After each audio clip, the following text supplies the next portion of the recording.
Alrighty, so this part of the video, I'm going to apologize in advance. There's not much to see. You're just looking at the trail ahead of me as I walk and talk to you for a little bit. The trail's lit up with my headlamp. Normally, I can actually see well enough without the headlamp that I don't need it on, but I figured I would turn it on so you guys had something to look at while I talk for a little bit. This particular stretch, I've got about 3 or 4 mile stretch where I'm walking alone. I started yesterday at 4 p.m. I set out with a group of friends to complete a 50-mile ruck march. I'm currently a little over 24 miles in, and of the 3 guys that started with me, well, the 4 people that started, 3 of them have had to bail out. One of them, one of my good friends that I was in the military with, he only intended on doing the first little stretch. He's actually going to drive home, get some sleep, and be in his deer stand in the morning. The other 2 guys that started with me, they were not physically able to continue, and they really, when they signed up for this, they had no intentions of doing the full 50. They both told me they would walk as far as they could, and a little over 20 miles was about as far as they could go. So they got me this far. Now I have 3 or 4 miles to go by myself to link up with my younger brother and one of his friends. And then we're gonna walk, just the 3 of us, for 20 miles or so. And then my wife and my daughter are gonna join up with me with about 10 miles to go. And then I have another friend that's gonna do the last 5, because I think he lives up by there.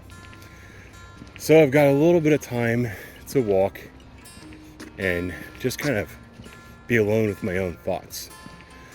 Some of the things that I'm thinking about while I'm walking alone down this trail in the middle of the night, it's a little bit after midnight, kind of evaluating what I'm doing and thinking about my friends that weren't able to continue, and thinking about my current situation.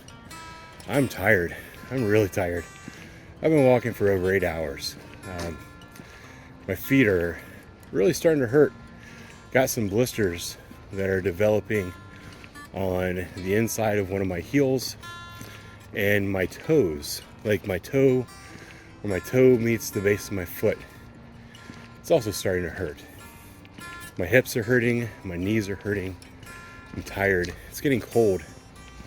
It's actually just dropped below 40 degrees.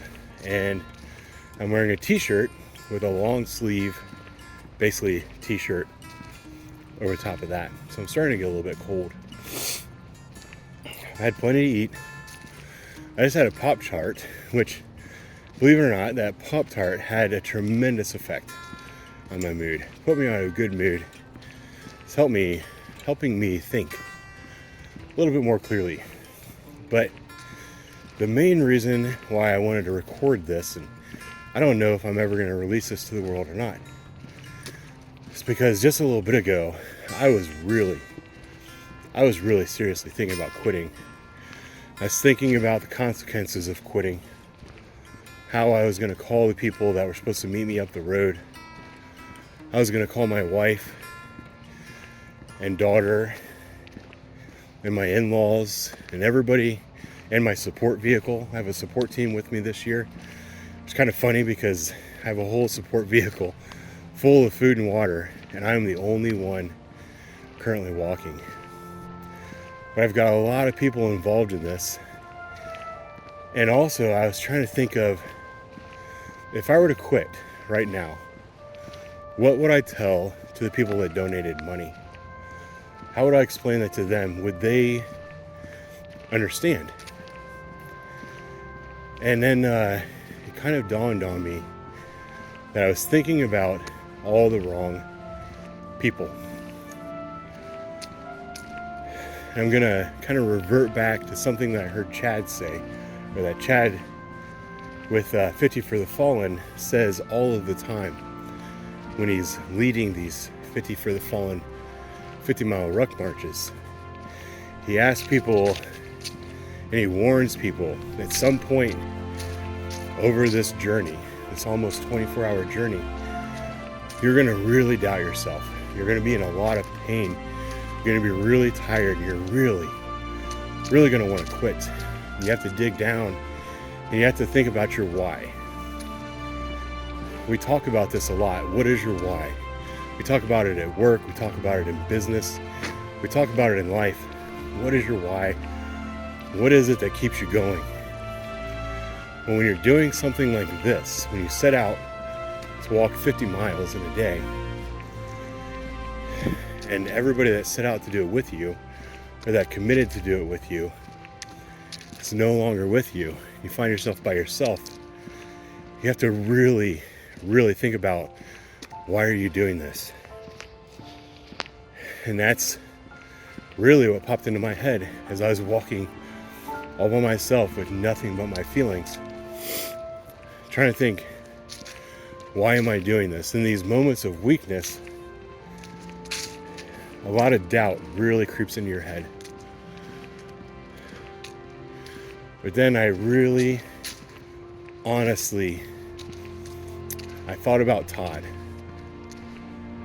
He's the reason I'm doing this. Todd Bates, my machine gunner, who lost his life December 10, 2003, the day that was supposed to be our last day of missions. What happened to him and what he did that day changed my life forever. Something I promised I would never forget, and that I would always do what I could to help his name, his reputation, his memory live on for as long as I do. And I was thinking about what Todd would do if he found himself in this situation. Todd literally spent his last breath trying to save another man. Todd didn't give up.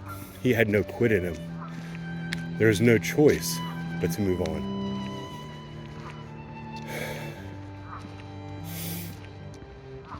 I think about stuff like that. I think about Todd, that he's the reason I'm doing this. And I'm reminded that there is no quit. It's not an option. So, no matter how much my feet hurt, no matter how tired I get, I'm going to keep walking. I'll see you guys at the end.